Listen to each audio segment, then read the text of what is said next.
Hello viewers, welcome to our channel. నేను మీ చరణ్ పరిమి. బంగ్లాదేశ్లో civil war మొదలైపోయింది. Yes, ఎప్పుడు కూడా సివిల్ వార్ అంటే మనకు ఇటు మధ్య ఆసియా దేశాలే గుర్తొస్తాయి. యెమెన్ కావచ్చు, అలాగే గడాఫీని అలాగే సివిల్ వార్లోనే చంపేశారు. అలాగే ఇరాన్లో కావచ్చు, సద్దాం హుస్సేన్ చంపేసిన సంఘటనలు కానీ ఇవన్నీ కూడా ఆయా దేశాల్లో వచ్చిన సివిల్ వార్ల వల్ల జరిగినవే.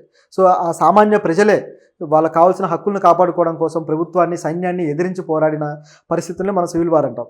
సో ఈ సివిల్ వార్లో ఇప్పుడు మధ్య ఆసియాలో కొన్ని జరుగుతూనే ఉన్నాయి, కొన్ని అయితే సద్దుమణిగాయి. అక్కడ పరిస్థితి అలా ఉంటే మన సబ్ కాంటినెంట్లో కూడా, ఇండియన్ సబ్ కాంటినెంట్లో కూడా సివిల్ వార్ మొదలైపోయింది. అది కూడా బంగ్లాదేశ్లో. గత కొద్ది రోజుల క్రితం మనం ఒక విషయాన్ని మాట్లాడుకున్నాం. అదేంటంటే బంగ్లాదేశ్లో అల్లర్లు. ఈ విషయంలో భారతదేశం కూడా జాగ్రత్తగా ఉండాలి. భారతీయులు ఎంతోమంది అక్కడ ఉన్నారు, లేదా భారతదేశ హిందువులు, అంటే అక్కడ బంగ్లాదేశ్ పీపులే అయినా వాళ్ళు హిందూ మతానికి సంబంధించిన వాళ్ళు కాబట్టి అక్కడ వాళ్ళకు కొంత వివక్ష ఎదుర్కొంటున్నారు. కాబట్టి వీరంతా జాగ్రత్తగా ఉండండి అని చెప్పేసి బంగ్లాదేశ్లో ఉన్న భారతదేశ ఎంబసీ కూడా చెప్పడం జరిగింది. ఈ టాపిక్ మనం ఆల్రెడీ మాట్లాడుకున్నాం. సో ఎందుకు ఇక్కడ అల్లర్లు జరుగుతున్నాయని చూస్తే మళ్ళీ మనం ఒకసారి రిమైండ్ చేసుకుంటే, బంగ్లాదేశ్ లిబరేషన్ వార్లో పాల్గొన్న సైనికుల పిల్లలకి ఎంతో కాలంగా రిజర్వేషన్ ఇస్తూ వస్తుంది ప్రభుత్వం. అయితే ఈ రిజర్వేషన్ ఇంకా ఆపేయండి, ఎంతకాలం ఇస్తారు అని చెప్పేసి బంగ్లాదేశ్లో ఉన్న నిరుద్యోగ యువత, యూనివర్సిటీల విద్యార్థులు, ఢాకా యూనివర్సిటీ విద్యార్థులు దీన్ని మొదలుపెట్టారు. సో ఒక ఉద్యమం రూపంలో ఇది చిలికి గాలివానలాగా చాలా పెద్దగా అయిపోయి అనేక మంది విద్యార్థులు చనిపోయిన సంఘటన ఉంది. గత వారానికైతే దాదాపు 100 మంది చనిపోయారు. ఇప్పుడైతే 250 చిల్లర చనిపోయిన వాళ్ళు తేలారు. ఇంకా ఈ అల్లర్లు జరుగుతూనే ఉన్నాయి ప్రస్తుతానికి కూడా. అయితే దీంట్లో అతిపెద్ద సంఘటన ఏంటంటే, ఈ అల్లర్ల కారణంగా బంగ్లాదేశ్ ప్రధానమంత్రి షేక్ హసీనా గారు రాజీనామా చేసి పారిపోయారు. సో పాకిస్తాన్లో ఎలాగైతే ఇలాంటివి జరుగుతూ ఉంటాయో అదే పద్ధతిలో బంగ్లాదేశ్లో జరిగింది. సో బంగ్లాదేశ్ని పాకిస్తాన్ సోదర దేశం అని కూడా అంటుంటాం. నిజానికి బంగ్లాదేశ్కి ఇండియాకి మంచి సంబంధాలు ఉన్నాయి. అది ఇండియాలోని భాగమే అని గత చరిత్రలో అందరికీ తెలిసిందే. అయితే ఇప్పుడు మరి ఆ దేశంలో పాకిస్తాన్ తరహా లక్షణాలు కనపడడానికి కారణం ఏంటి? ఎందుకు ఈ విధంగా తయారైంది? దీని వెనక ఎవరున్నారు అనే ప్రశ్నలు అయితే బయలుదేరాయి. షేక్ హసీనా గారు అయితే ఈ మొత్తం ఉద్యమం జరిగి మొత్తం విద్యార్థులంతా రోడ్ల మీదకి వచ్చి ఒకరినొకరు దాడులు చేసుకోవడము, ఇట్లా ప్రభుత్వ ఆఫీసుల్లోకి వచ్చి దాడులు చేయడము, చివరికి ప్రధానమంత్రి ఆఫీసులోకి వచ్చి కూడా దాడులు చేసేసరికి వీళ్ళందరినీ ఆవిడ టెర్రరిస్టులు అనేశారు. అంటే ఆవిడ అన్నదే అలా కొంచెం మిస్ఇంటర్ప్రిటేషన్ జరిగింది. సో ఆవిడ ఏమన్నారంటే, దాడులు చేసే వాళ్ళంతా తీవ్రవాదులు, వాళ్ళు విద్యార్థులు కాదు అన్నారు. సో దాంతో విద్యార్థులను తీవ్రవాదులు అన్నట్లుగా కన్వే అయిపోయింది మ్యాటరు. దాంతో వాళ్ళకి ఇంకా తిక్కరేగింది. సో ఆవిడ ఆఫీసులోకి కూడా దాడి చేసేసరికి ఆవిడ ఇక ఎలా దీన్ని తిప్పికొట్టాలో అర్థం కాక ఆవిడ పారిపోయారు. అప్పటికే కొన్ని నిబంధనలు కూడా పెట్టారు. ఆ 4G ఇంటర్నెట్ను ఆ ప్రాంతాల్లో బ్యాన్ చేయడం కావచ్చు, ఆ ఢాకాలో కావచ్చు, ఇట్లా. అలాగే భారతదేశం మీద కూడా కొద్దిగా భారతీయుల మీదకి ఇది టర్న్ అయింది. సో భారతీయుల మీదకి ఏం జరిగిందంటే, ఢాకాలో ఉన్న ఒక కాళికామాత ఆలయానికి సంబంధించిన ఒక పూజారిని, అలాగే కొంతమంది వ్యక్తుల్ని, భారతీయుల్ని వీళ్ళు దాడి చేసి చంపేశారు. ఆయన పేరు ఐ థింక్ హరగోపాల్ సంథింగ్. అది ఆ వ్యక్తి మీద దాడి చేసి చంపేసి తర్వాత మిగతా ఏవైతే టెంపుల్స్ ఉన్నాయో ఆ టెంపుల్ల మీద దాడి చేయడానికి ప్రణాళికలు రచిస్తున్నారు. సో ఈ అల్లరి మూక వాళ్ళ హక్కుల్ని కాపాడుకునే స్థాయి నుంచి ఇది ఒక మతపరమైన అల్లర్లకు దారితీసింది. ఏమాత్రం సంబంధం లేని టాపిక్గా మారిపోయింది. వాళ్ళు బంగ్లాదేశ్లో ఉన్న హిందువులు కూడా బంగ్లాదేశీ పీపులే, వాళ్ళు ఆ దేశంలోనే ఉన్నారు కదా, ఆ దేశ ప్రజలే కదా, అక్కడే పుట్టి అక్కడే పెరిగిన వాళ్ళే. కానీ ఈ మతపరమైన వివక్ష అనేది బంగ్లాదేశ్లో ఎప్పటి నుంచో నడుస్తూ వస్తుంది. అనేక సార్లు భారతీయుల మీద దాడులు జరిగాయి. మనం గతంలో చెప్పుకున్న వీడియోలో కూడా భారతీయులు జాగ్రత్తగా ఉండాలి అని చెప్పేసి మనం అనుకున్నాం. సరిగ్గా 15 రోజులకి ఈ విధంగా జరిగిపోయింది. ఇంకా అనేక మంది భారతీయులు ఉన్నారు. సో వాళ్ళు ఇప్పుడు ఎటు పోవాలో అర్థం కాని పరిస్థితుల్లో పడ్డారు. అయితే మన దేశంలో కొంత అవకాశం ఉంటుందనుకోండి అలాంటి వాళ్ళు రావడానికి. మామూలుగా రోహింగ్యాలు ఇలాంటి వాళ్ళని అయితే రానివ్వరు, కానీ వేరే దేశాల్లో ఉన్న హిందువులు రానివ్వడానికి మన దేశం ఒక చట్టం కూడా చేసింది. అది పూర్తి స్థాయిలో అమలు అవ్వకపోయినా సరే, ఆ NRC చట్టం అనేది కొద్దో గొప్ప దానికి సంబంధించిన ఒక లిబరల్ ఆలోచనలతోనే ప్రభుత్వం ఉంది కాబట్టి వీళ్ళని తిరిగి శరణార్థులుగా రప్పించుకునే అవకాశం అయితే లేకపోలేదు. సరే, మన దేశం పరిస్థితి ఇలా ఉంటే షేక్ హసీనా గారు ఆ దేశం నుంచి పారిపోయి తిరిగి మన దేశానికే వచ్చారట. ఆవిడ మన దేశంలో తలదాచుకున్నారు. సో ఇప్పుడు బంగ్లాదేశ్ పరిపాలన అంతా కూడా సైన్యం చేతుల్లోకి వెళ్ళిపోయింది.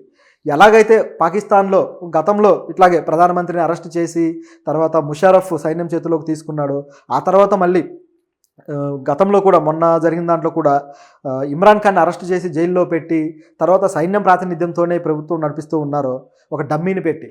సో అదే పద్ధతిలో ప్రస్తుతం ఇప్పుడు ఇక్కడ జరుగుతూ ఉంది బంగ్లాదేశ్లో. చూస్తూ ఉంటే బంగ్లాదేశ్ కూడా ఇలా పాకిస్తాన్ లాగా మారిపోతుందా, ఒక అనిశ్చిత దేశంగా మారుతుందా అనే డౌట్లు అయితే వస్తున్నాయి. సో మరి ఏం జరుగుతుందో చూడాలి.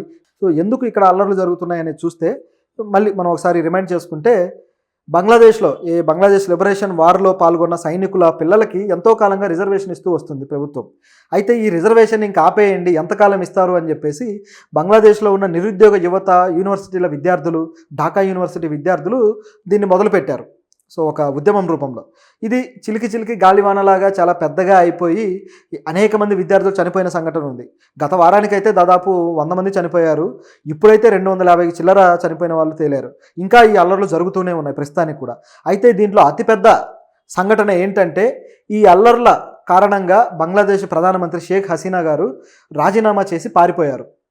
సో పాకిస్తాన్లో ఎలాగైతే ఇలాంటివి జరుగుతూ ఉంటాయో అదే పద్ధతిలో బంగ్లాదేశ్లో జరిగింది. సో బంగ్లాదేశ్ని పాకిస్తాన్ సోదర దేశం అని కూడా అంటుంటాం. నిజానికి బంగ్లాదేశ్కి ఇండియాకి మంచి సంబంధాలు ఉన్నాయి. అది ఇండియాలోని భాగమే అని గత చరిత్రలో అందరికీ తెలిసిందే. అయితే ఇప్పుడు మరి ఆ దేశంలో పాకిస్తాన్ తరహా లక్షణాలు కనపడడానికి కారణం ఏంటి? ఎందుకు ఈ విధంగా తయారైంది? దీని వెనక ఎవరున్నారు అనే ప్రశ్నలు అయితే బయలుదేరాయి. షేక్ హసీనా గారు అయితే ఈ మొత్తం ఉద్యమం జరిగి మొత్తం విద్యార్థులంతా రోడ్ల మీదకి వచ్చి ఒకరినొకరు దాడులు చేసుకోవడము, ఇట్లా ప్రభుత్వ ఆఫీసుల్లోకి వచ్చి దాడులు చేయడము, చివరికి ప్రధానమంత్రి ఆఫీసులోకి వచ్చి కూడా దాడులు చేసేసరికి వీళ్ళందరినీ ఆవిడ టెర్రరిస్టులు అనేశారు. అంటే ఆవిడ అన్నదే అలా కొంచెం మిస్ఇంటర్ప్రిటేషన్ జరిగింది. సో ఆవిడ ఏమన్నారంటే దాడులు చేసే వాళ్ళంతా తీవ్రవాదులు, వాళ్ళు విద్యార్థులు కాదు అన్నారు. సో దాంతో విద్యార్థులను తీవ్రవాదులు అన్నట్లుగా కన్వే అయిపోయింది మ్యాటరు. దాంతో వాళ్ళకి ఇంకా తిక్కరేగింది. సో ఆవిడ ఆఫీస్లో కూడా దాడి చేసేసరికి ఆవిడ ఇక ఎలా దీన్ని తిప్పికొట్టాలో అర్థం కాక ఆవిడ పారిపోయారు. అప్పటికే కొన్ని నిబంధనలు కూడా పెట్టారు. ఆ 4G ఇంటర్నెట్ను ఆ ప్రాంతాల్లో బ్యాన్ చేయడం కావచ్చు, ఆ ఢాకాలో కావచ్చు ఇట్లా.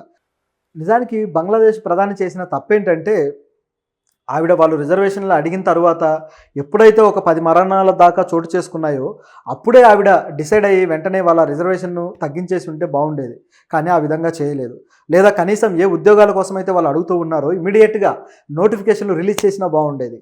ఆ పని కూడా ఆవిడ చేయలేదు.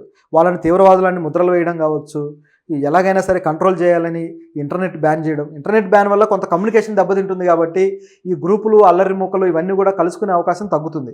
అది కొంతవరకు నయమే. కానీ యూనివర్సిటీల పరిస్థితి ఏంటి? కొన్ని యూనివర్సిటీలు మూసేశారు. కానీ వీళ్ళు రోడ్ల మీదకి వచ్చి ఈ సోషల్ మీడియా ద్వారా కమ్యూనికేట్ అయ్యి తిరిగి ఉద్యమాన్ని ఈ విధంగా, అంటే ప్రధానమంత్రి దిగిపోవాలి అనే స్థాయికి ఉద్యమాన్ని మార్చారు. నిజానికి ప్రధానమంత్రి మీద వాళ్ళు దిగిపోవాలనే ఆలోచన మొదట్లో లేదు. కానీ ఇది చిలికి చిలికి గాలివానలాగా అయినట్టుగా ప్రధానమంత్రి దిగిపోవాలి అనే పరిస్థితికి వాళ్ళు తీసుకొచ్చారనమాట. ఇప్పుడు ఆవిడ దిగిపోయారు. మరి దీని వెనక నిజంగా సైన్యం ఏదన్నా పనిచేస్తుందా, సైన్యం హస్తం ఏమన్నా ఉందా అనే డౌట్ కూడా ఉంది. ఎందుకంటే ఇలాంటి అవకాశం దొరికినప్పుడే కదా సైన్యం ఇమీడియట్గా సైన్యాధ్యక్షుడు ఎవరో దీంట్లో ప్రధానమంత్రి అవకాశం దొరికించుకుంటాడు. సో అలా ఉందేమో అని కనిపిస్తూ ఉంది. మరి వాస్తవం ఏంటో తెలియాలి. అయితే ఈ విషయంలో భారతదేశం ఏం చేయబోతుంది? ఎందుకంటే హసీనా గారు పారిపోయి భారతదేశానికే వచ్చారు. సో ఇప్పుడు ఆవిడ రక్షణ కూడా భారతదేశమే తీసుకుంటుంది. కాకపోతే ఇప్పుడు ఆవిడ ప్రధానమంత్రి కాదు, ఎందుకంటే రాజీనామా చేసి వచ్చారు కాబట్టి మాజీ ప్రధాని. సో ఆవిడకి ఏ విధమైన రక్షణ కల్పిస్తారనేది ఒక చర్చ అయితే, మరో చర్చ వచ్చేసి ఇక్కడ ఉన్న భారతీయులను ఏ విధంగా కాపాడుతారు. అదేవిధంగా ఆ బంగ్లాదేశ్ అల్లర్లు ఇండియాకు కూడా ఎప్పుడు ప్రమాదకరమే. ఎందుకంటే పాకిస్తాన్ నుంచి వచ్చే తీవ్రవాదులు కూడా ఒక్కోసారి బంగ్లాదేశ్కి వచ్చి అక్కడి నుంచి బంగ్లాదేశ్ నుంచి ఇండియాకి యాక్సెస్ కూడా చాలా ఈజీగా ఉంటుంది కాబట్టి సో ఈజీగా గ్రామాల్లో నుంచి వచ్చేస్తుంటారు అనమాట. సో ఈ విధంగా ఉంటుంది. ఎన్నో వేల మంది రోహింగ్యాలు కూడా ఇండియాలోకి ఇదే విధంగా బంగ్లాదేశ్ బార్డర్ నుంచి వచ్చారు.